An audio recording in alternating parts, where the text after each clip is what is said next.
और इस बीच एक बड़ी खबर आपको बता दें, दिल्ली में खतरनाक स्तर पर प्रदूषण है। AQI लेवल लगातार खतरनाक स्तर पर पहुंच रहा है और ऐसे में लोगों की परेशानियां बढ़ रही हैं। आज भी AQI की बात करें तो 400 के पार दर्ज किया गया है। ऐसे में जाहिर सी बात है, लोगों का सांस लेना दिल्ली में बेहद मुश्किल हो गया है। तस्वीर भी आपके सामने रख रहे हैं, देखिए किस तरह से पोल्यूशन लेवल है। धुंध यहां पर छाई हुई है और ये धुंध है पॉल्यूशन की धुंध, ये धुंध है प्रदूषण की धुंध, जिसकी वजह से आवाजाही भी कहीं ना कहीं ठप होती हुई नजर आ रही है। ऋतु गाड़ियों की रफ्तार धीमी पड़ चुकी है और सबसे बड़ी बात, सीधा असर लोगों के स्वास्थ्य पर पड़ रहा है। बिल्कुल सीधा असर स्वास्थ्य पर भी पड़ रहा है और प्रदूषण की जो ये तस्वीर हम दिखा रखी है, ये तस्वीर दिखा रही है, दर्शा रही है। हालांकि ये इस बार की ही तस्वीर नहीं है, कई सालों से इसी तरीके से हालात है, सवाल भी खड़े किए जाते हैं, लेकिन इसके बावजूद भी स्थिति में कोई सुधार नहीं हो रहा है। और इसी के साथ आगे बढ़ते हैं, बात महाराष्ट्र की करते हैं। महाराष्ट्र में बटोगे तो कटोगे का नारा लगातार गूंज रहा है, लेकिन ये नारा जिस तरह से गूंज रहा है, ये राजनीति को ऋतु और चरम पर लेकर जाता हुआ नजर आ रहा है। बिल्कुल, और बटोगे तो कटोगे का नारा तो पहले से ही बुलंद है। इसके बाद अब वोट जिहाद का मुद्दा भी गर्माता हुआ नजर आ रहा है। जिस तरीके से हमने देखा कि बीते दिनों नोमानी जो मौलाना है, उन्होंने भड़काया, सीधे सीधे कहा कि बीजेपी को वोट ना दो। इसके बाद तमाम तरीके की सियासत हुई और अब यहां पर देखिए डिप्टी सीएम देवेंद्र फडणवीस ने भी इसको लेकर के मोर्चा खोल दिया। पूरी खबर इस रिपोर्ट के जरिए दिखाते हैं।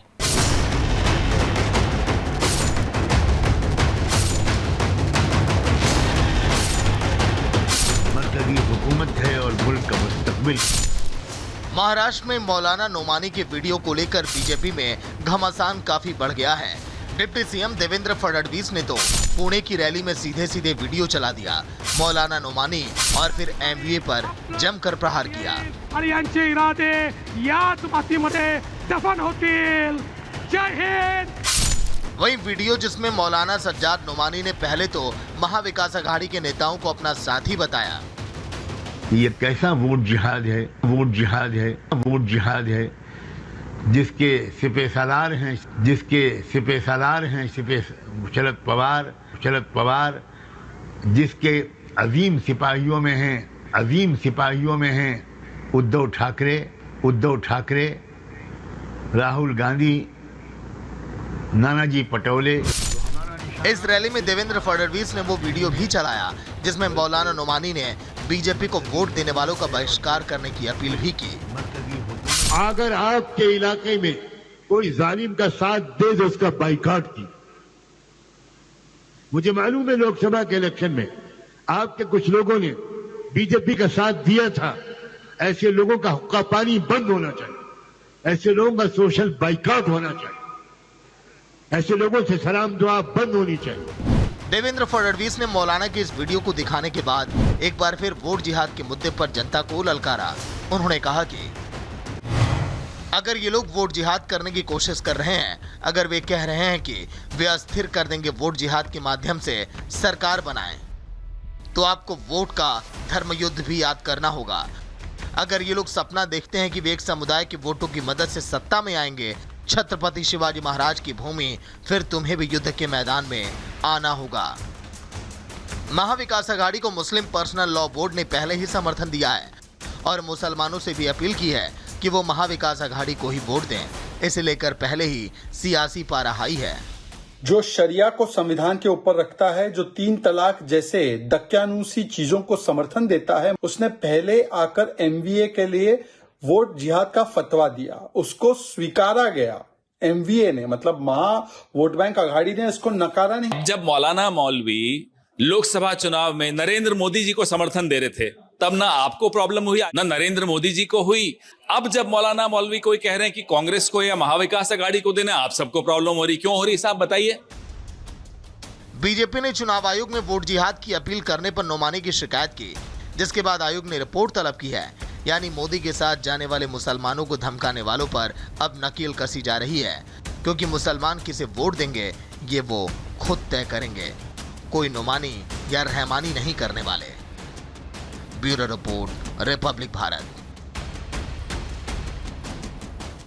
और चलिए अब बात कर लेते हैं उत्तर प्रदेश उपचुनाव को लेकर के। उत्तर प्रदेश में उपचुनाव होने हैं, लिहाजा सियासत भी जमकर हो रही है और इसी सिलसिले में देखिए अलीगढ़ मुख्यमंत्री योगी आदित्यनाथ पहुंचे, जहां उन्होंने सीधे सीधे समाजवादी पार्टी पर प्रहार करा। समाजवादी पार्टी पर उन्होंने समाज को सांप्रदायिक आधार पर विभाजित करने का आरोप लगाया और उनकी तुलना जो है वो मुस्लिम लीग से कर दी, जिन्ना की मुस्लिम लीग से। मोनिका, बिल्कुल, जिन्ना की मुस्लिम लीग से समाजवादी पार्टी की न सिर्फ तुलना की बल्कि लोगों को ये तक कहा, जागरूक करने की कोशिश की कि अगर आप लोग नहीं चाहते हैं कि इस तरह की स्थितियां उत्पन्न हो तो कहीं ना कहीं मिलकर एक साथ एकजुट होकर हमें खड़ा होना होगा। रिपोर्ट देखिए क्या कुछ मुख्यमंत्री योगी आदित्यनाथ ने कहा।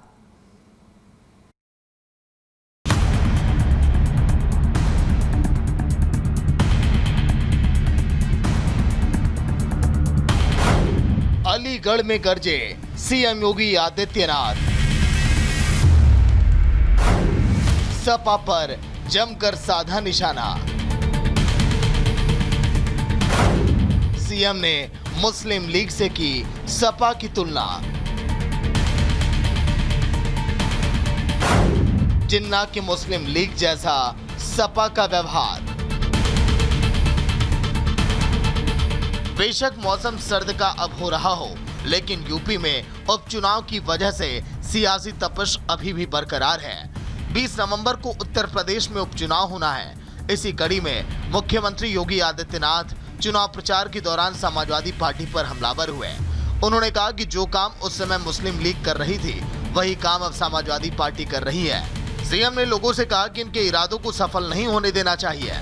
अलीगढ़ में जनसभा को संबोधित करते हुए सीएम ने कहा कि 2017 से पहले उत्तर प्रदेश को आप याद करिए, जहां दंगे होते थे, कर्फ्यू लगता था, बहन बेटियों की सुरक्षा खतरे में रहती थी। साथ ही ये भी कहा कि उस समय गरीबों के हक छीनने का काम किया जाता था, लेकिन पीएम मोदी के नेतृत्व में देश एक नए भारत की तरफ अग्रसर है। इस समाजवादी पार्टी से जुड़े हुए माफिया, दुकान माफिया निर्दोष हिंदुओं की हत्या भी करते थे और फिर संपत्तियों पर भी कब्जा करते थे, व्यापारियों का अपहरण करते थे, बेटी की सुरक्षा में सेंध लगाते थे, धार्मिक स्थलों पर कब्जा करते थे और फिर पर्व और त्योहारों में व्यवधान डाल करके अशांति पैदा करते थे। आज तो मैं कह सकता हूं हमारे उत्तर प्रदेश में न कर्फ्यू है न दंगा है। उत्तर प्रदेश में सब चंगा है। उत्तर प्रदेश में चारों ओर शांति है। सीएम योगी ने मंच से कहा कि मुस्लिम लीग की स्थापना पाकिस्तान में नहीं, अलीगढ़ में हुई थी। समाज को बांटने का काम जो मुस्लिम लीग ने किया अब वही सपा कर रही है। इनके मंसूबों को सफल नहीं होने देना है। 2017 के पहले के यूपी में दंगे होते थे, विकास के काम ठप पड़े थे। आज आप जो नया भारत देख रहे हैं वो सब बीजेपी की देन है।